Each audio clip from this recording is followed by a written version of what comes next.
She was 20 years old, and in the space of an afternoon, made homeless.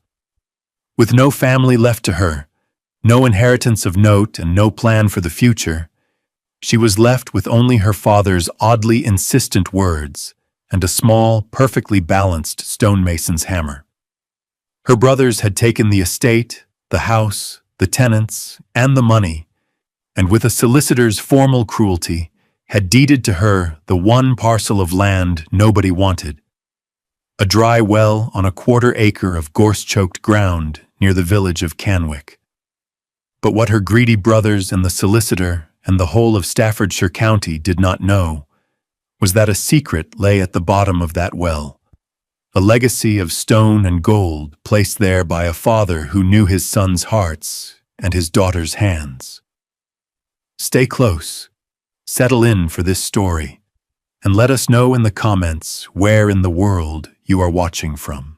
Helen Ward was the youngest child and only daughter of Arthur Ward, a man more comfortable with schematics and stone than he was with social niceties, or it seemed his own sons. Arthur had been a captain of sappers in the Royal Engineers before inheriting the modest Staffordshire estate of Oakshade, and he carried the quiet, methodical precision of his former life into his new one. He managed his lands not with the bluster of a country squire, but with the careful attention of a man checking fortifications for weaknesses. His three sons, Thomas, Edward, and George, were cut from a different cloth entirely. They saw the estate as a measure of status, the timber as board feet to be sold, the tenant farms as lines on a ledger. They saw land, but their father saw the ground beneath it. Helen, however, had been his shadow. While her brothers were learning to shoot and ride, she was trailing after him, her small hands tracing the mortar lines of the garden walls, her questions not about yields or rents, but about foundations and drainage.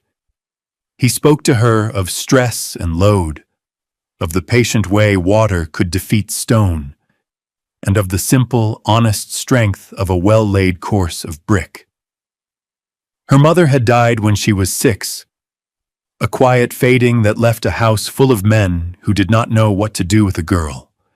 And so she found her place not in the drawing room, but in the outbuildings and along the property lines, where the real work of the world was done. Her true education came from Mr. Abel Finch, the estate's groundskeeper and stonemason, a man whose hands were gnarled into the shape of the tools he used. He was 70 years old, with eyes the color of a winter sky, and he spoke in sentences as short and solid as the stones he set. He saw in Helen a curiosity that her brothers lacked. He taught her how to mix mortar until it was the perfect consistency, not too wet to slump, not too dry to crumble. He taught her how to read a stone, to see its grain and its bedding plane, to know where to strike it so it would cleave clean. He showed her the difference between a header and a stretcher, the purpose of a king post, the quiet integrity of a Roman arch. He gave her a small stonemason's hammer for her 12th birthday, its head forged by the village blacksmith, its hickory handle worn smooth and shaped for a smaller grip. It was her most treasured possession. Her father approved of these lessons, watching from a distance with a rare, quiet smile. "A wall is an honest thing, Helen," he told her once, his hand resting on a gatepost Abel had set. "It tells you its secrets if you know how to listen." In his final years, as his health began to fail, he would often walk with her to the forgotten edge of the property, to the old, dry well on the scrubland. He would stand and look down into it, saying very little. "The best thing I own, this is," he murmured one day, tapping the stone coping with his walking stick. "Remember that. It is the best and most reliable thing on all this land." She did not understand then, and when he died, the words felt like just another of her father's strange, solitary pronouncements. The ejection was a quiet, bloodless affair conducted in the stale air of the solicitor's office in Stafford. The room smelled of sealing wax and dust, and the windows looked out onto a street gray with drizzle. Helen sat on a hard-backed chair, her hands folded in the lap of her plain black morning dress. Her brothers, Thomas, Edward, and George, sat opposite, their own black coats already seeming too tight, as if they were swelling with the importance of the occasion. Mr. Davies, the solicitor, a man with a face like worn parchment, read from the last will and testament of Arthur Ward in a dry monotone. The main house, Oakshade Manor, with all its furnishings and effects, went to Thomas, the eldest. The South Farms, with their tenant revenues, went to Edward. The North Woods and the timber rights went to George. Each bequest was met with a solemn, self-satisfied nod from the recipient. Helen waited. Her father had always been fair, if not warm. Surely there was something. Finally, Mr. Davies cleared his throat. "And to my daughter, Helen Grace Ward," he read, "I bequeath the parcel of land known as the Well Plot, comprising 1/4 acre, situated at the eastern boundary of the estate, adjacent to the Canwick Parish Road, along with the dry well situated thereon." A small, almost imperceptible smirk touched Thomas's lips. The well plot was a joke, a patch of stony ground good for nothing but rabbits and gorse, its well having been dry for 50 years. It was worthless. The solicitor continued, "Furthermore, a sum of £10 sterling is to be provided to my daughter for her immediate needs." He slid a small cloth bag of coins across the polished mahogany table. It made a dull, insufficient sound. £10. It was an insult, a pittance to be rid of her. There was no argument, no outburst. Helen's grief for her father was a cold, hard stone inside her, and this final, public dismissal by her brothers simply settled another layer of dust upon it. She looked at their faces, Thomas's smug authority, Edward's grasping pleasure, George's simple, bovine satisfaction. They were strangers to her, men who had shared her father's name but never his substance. She stood, her movements calm and deliberate. "I will require the deed to the property," she said, her voice even. Mr. Davies, surprised by her composure, shuffled through his papers and produced the document. She took it, folded it neatly, and placed it in her satchel next to the familiar weight of her little hammer. She picked up the bag of coins. She did not look at her brothers again. She walked out of the office, leaving the 3 new masters of Oakshade to their inheritance of land and timber. She had a deed, £10, and the memory of her father's words about a useless well. It was, she knew, all she would ever get from them, and she would have to make it enough. The cold finality of the solicitor's door clicking shut behind her was not an ending, but the harsh, grating sound of a new beginning. The journey was not long in miles, but measured a lifetime in loss.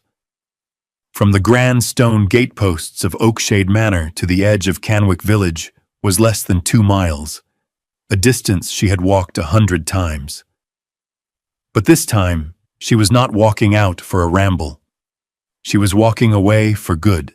She had arranged for a carter to take her one small trunk to the village inn, and now she followed on foot, wanting the slowness, the finality of each step. The Staffordshire sky was a familiar blanket of low, bruised clouds, and a damp chill rose from the earth. The lane was muddy, and the hedgerows on either side were bare and tangled, their black branches stark against the grey light.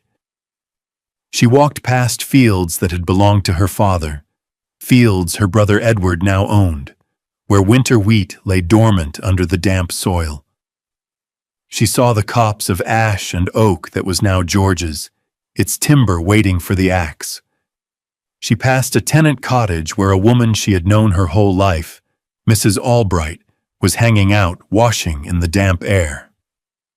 The woman saw her, hesitated, and then gave a small, uncertain nod, a gesture of sympathy mixed with the fear of showing loyalty to the dispossessed. Helen nodded back, a tightness in her throat. Every landmark was a memory now sealed in the past. The familiar world had become a foreign country. She clutched the strap of her satchel, the weight of the hammer inside a small, solid comfort. As she drew nearer to Canwick, the land grew rougher, the soil thinner and more stubborn. This was the eastern edge of the estate, the part her father had never bothered to cultivate. And then she saw it. A low, crumbling stone wall marked the boundary of her inheritance. Beyond it lay a quarter-acre of neglect. Gorse bushes, thick and spiny, clung to the slight rise of the ground, and last year's thistles stood like skeletal sentinels. In the center of it all was the well. It was just as she remembered it. A circle of dark, moss-speckled stone rising about 3 feet from the ground, capped with a weathered, gray oak winding assembly whose rope had long since rotted away. This was hers. This patch of weeds and stone and a deep, dark hole. She pushed open the rickety gate which groaned on its one good hinge and stepped onto her own land. The air felt different here, stiller, lonelier. She walked to the well and leaned over the coping, peering into the blackness. A cool, earthy smell, like a freshly opened root cellar, rose to meet her. It did not smell of stagnant water, only of damp stone and deep earth. For a long moment, she just stood there, the chill of the stone seeping into her palms, the silence broken only by the rustle of the wind in the dry weeds. This was not a home. It was not a farm. It was a problem, a puzzle, an ending. But as she looked down into that silent, patient darkness, her father's words echoed in her mind. The best thing I own. She did not feel despair. Instead, a flicker of something else took hold. The quiet, stubborn curiosity of a builder looking at a ruin, wondering not what it was, but what it could be. Her first act as a landowner was one of pure, practical assessment. She walked the perimeter of the small plot, her boots sinking into the damp soil, pushing through the scratching branches of gorse. The boundary was marked by a dry stone wall, tumble down in several places but fundamentally sound. Abel Finch had taught her that a good wall has its own grammar, and she could see the logic in its construction, the careful placement of tie stones locking the two faces together. It was salvageable. The land itself was poor, the soil thin and studded with stones, but on the southern-facing slope, sheltered by a thicket of hawthorn, was a patch where the grass grew a little greener, the earth a little darker. A garden, perhaps, if it could be watered. But everything depended on the well. She returned to it, running her hands over the coping stones. They were grit stone, locally quarried and expertly dressed. The tooling marks were still visible beneath the patina of moss and lichen. This was no farmer's field well. It was built with skill and intention. The winding gear, a simple drum and axle of oak, was weathered but not rotten. The iron fittings were rusted but intact. The structure was sound. She lay on her stomach, her head and shoulders over the edge, and peered down the shaft. It was a perfect circle, about 4 feet in diameter, descending into absolute blackness. She dropped a small stone and counted. 1, 2, 3. A faint thump echoed up from the bottom. It was deep, and it was unquestionably dry. For the rest of the day, she worked.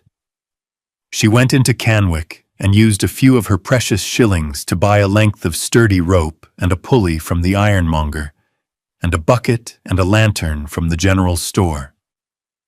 The shopkeepers watched her with pitying curiosity. They all knew the story of Arthur Ward's strange daughter and her worthless inheritance. She ignored their whispers, her focus entirely on the task ahead.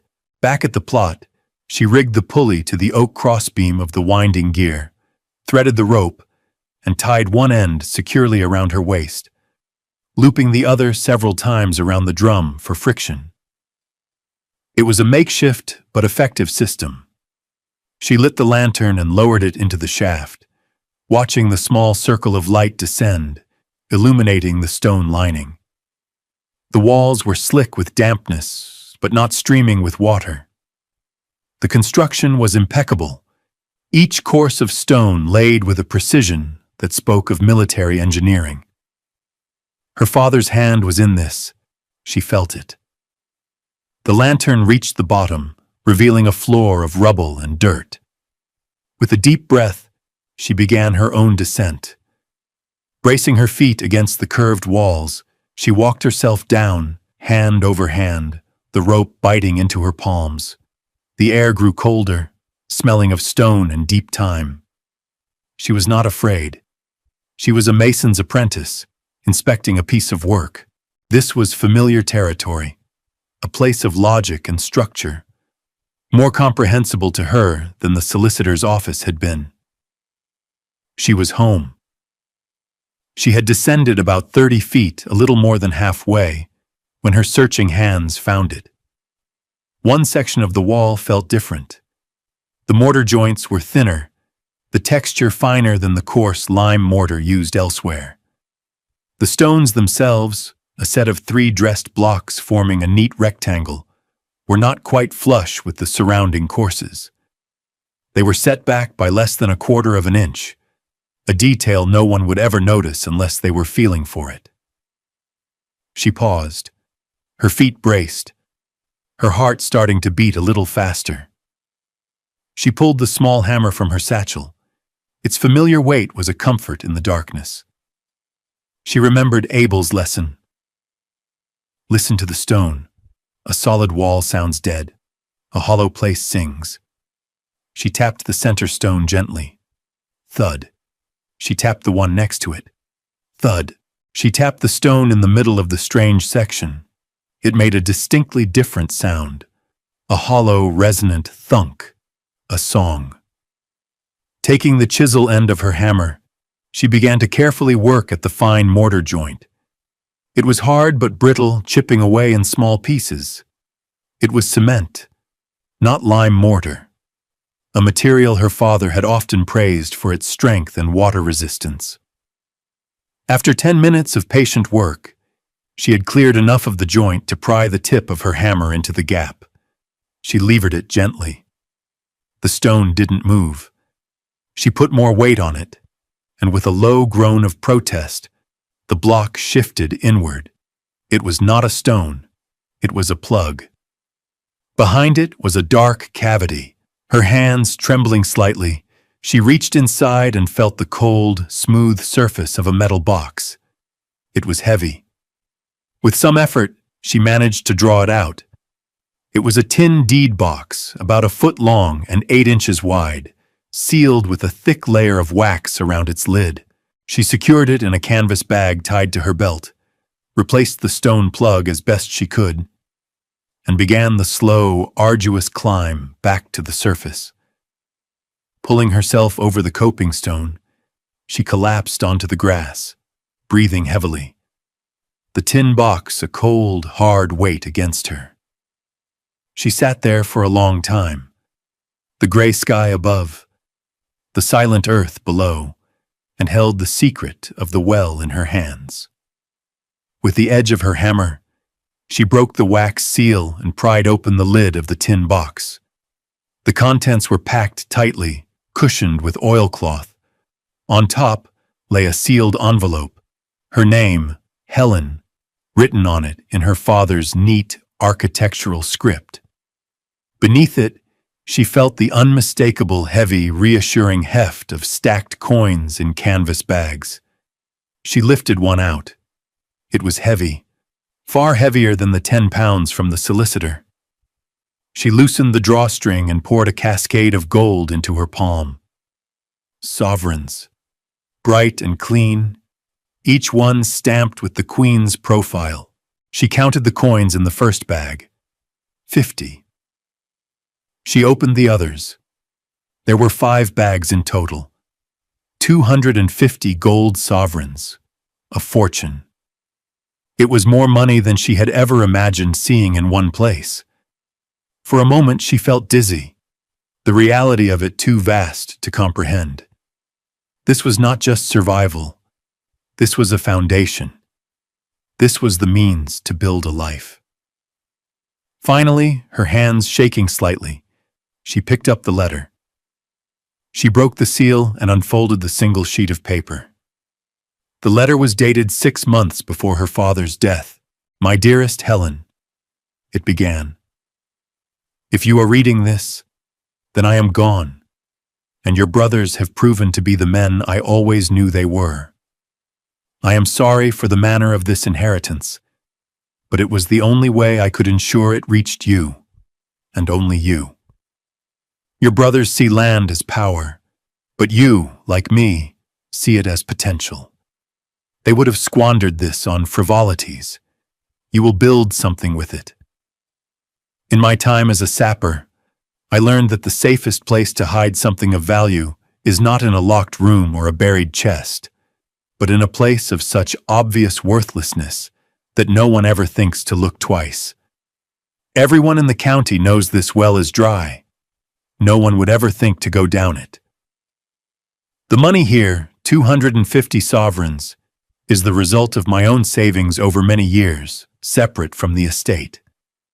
It is yours, free and clear. Use it to make a place for yourself. Buy the cottage adjacent if Old Man Hemlock will sell. Sink a new bore if you must, but I do not think you will have to. The well is not dry. Its feeder spring is merely blocked. I collapsed the lower seam myself 30 years ago. The plans for the original bore are with this letter. You will know what to do. The well was my first project when I left the army, a way to keep my hands busy. It is built to last, just as you are. Be well, my girl. Your loving father, Arthur Ward. Tucked into the fold of the letter was a small, rolled schematic, a cross-section of the well showing its depth, its stone lining, and a secondary channel marked Feeder Spring, with a note indicating a deliberate blockage of clay and stone at the 50-foot level. At the bottom of the box, beneath the bags of coin, lay one last object. A small, perfectly preserved ammonite fossil, its spiral polished smooth by the touch of 1,000 hands. It was the one her father had kept on his desk his entire life. The first interesting thing he had ever found as a boy. He had left her his first treasure and his last. She sat by the well as the light began to fade, the letter clutched in her hand, the gold heavy in her lap, and she wept. Not for her homelessness or her brother's cruelty, but for the quiet, meticulous, and boundless love of the father she had only truly understood now, in his absence. The first part of the rebuilding was a quiet transaction.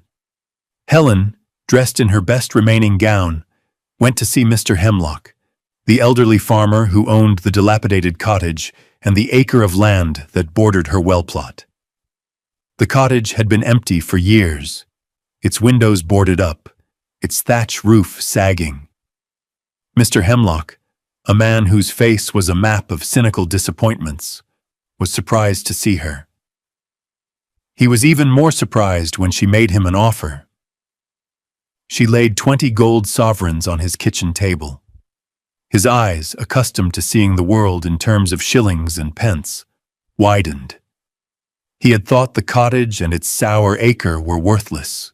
He tried to bargain, out of sheer habit, but Helen held firm. 20 sovereigns was more than fair, and they both knew it. By the end of the hour, she had a signed bill of sale, and by the end of the week, the deed was transferred. She now owned a home, or at least the bones of one, and enough land for a proper garden and a small paddock. The second part of the rebuilding was far more difficult. It required not just money, but knowledge that went beyond her own. She needed to clear the well. She sought out Silas Croft, a man in his late 60s who lived on the far side of Canwick. He was the last of the old well diggers in the area, a trade that was slowly being replaced by steam-powered drills. He was a wiry, silent man, with clay ingrained in the lines of his hands. Helen found him splitting firewood behind his cottage. She explained what she needed: to clear the bottom of a 60-foot well. He looked at her, his gaze skeptical. "That's Ward's old dry well," he said, his voice raspy. "There's no water in it. Never has been." "My father believed its spring was blocked," she replied calmly, showing him the schematic. "I need someone with the skill to clear it safely." Silas studied the drawing, his brow furrowed. He recognized the careful draftsmanship.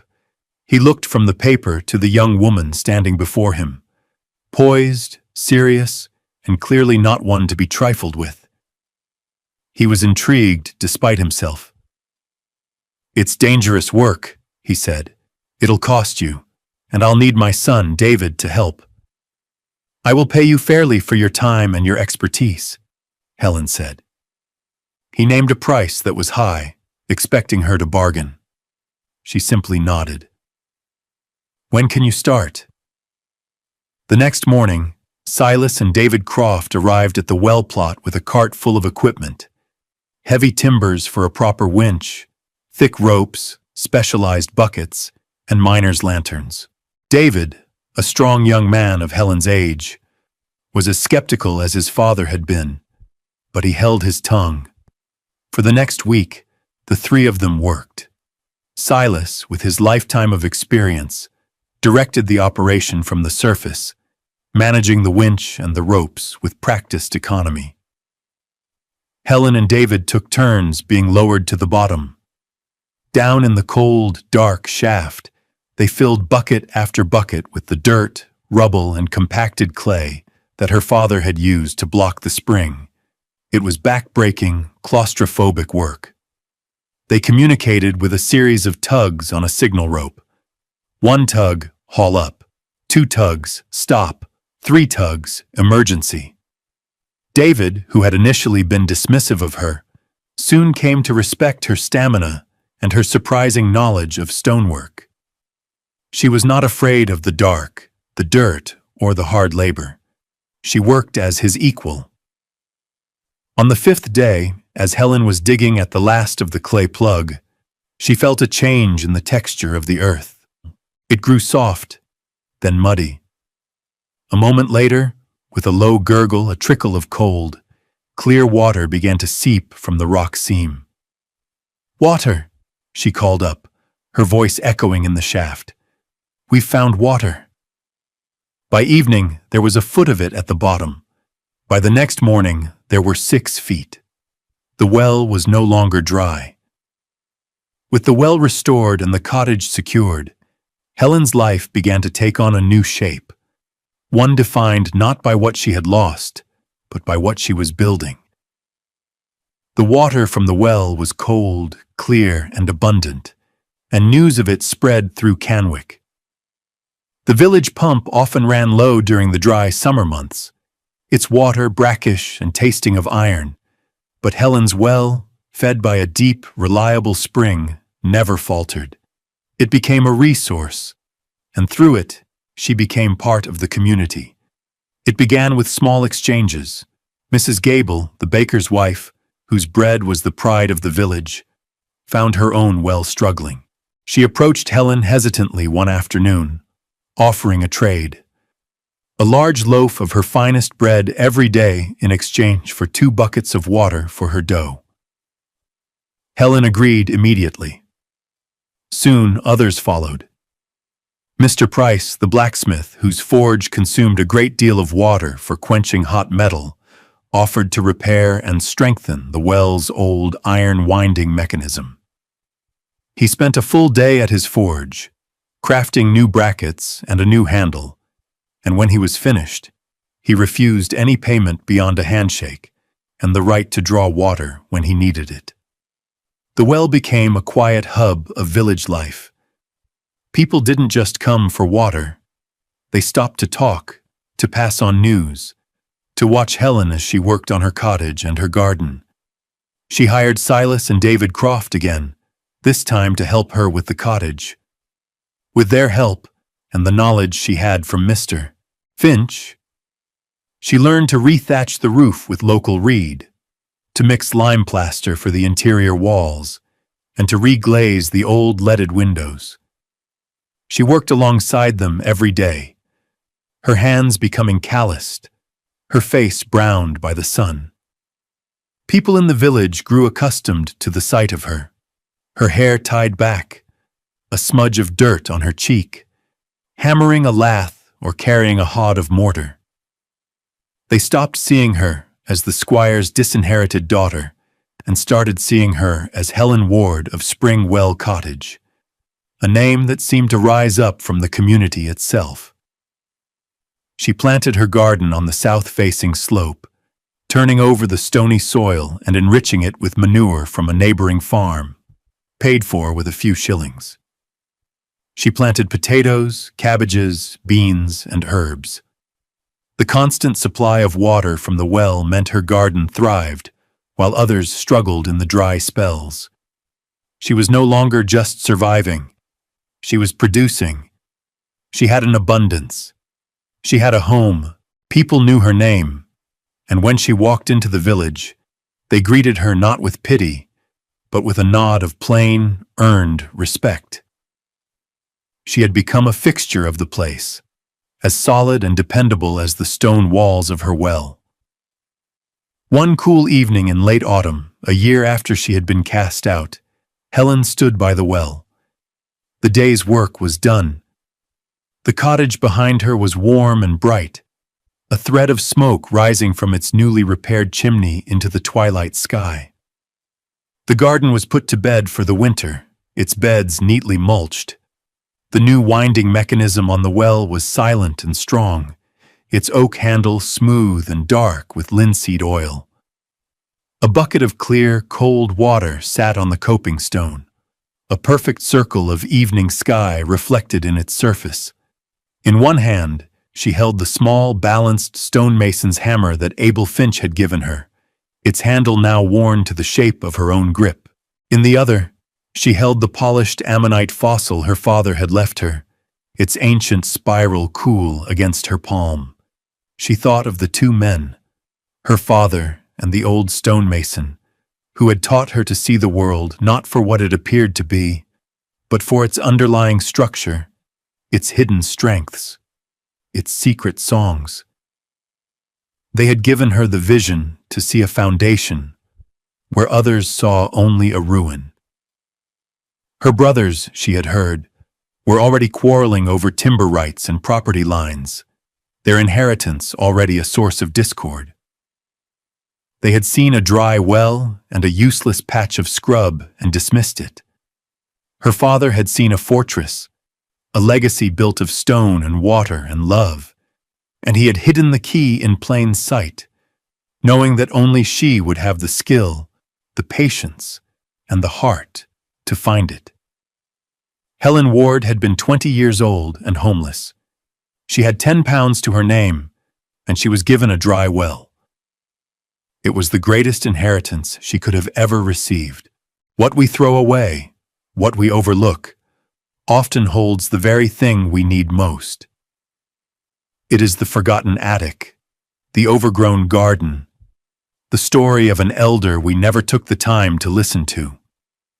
The world is full of dry wells waiting for someone to look closer. What is the dry well in your own life that might hold a hidden spring? Let us know your thoughts in the comments. And if this story of quiet strength and hidden value resonated with you, Please consider subscribing and sharing it with others who might find a piece of themselves within it. Thank you for being here with us.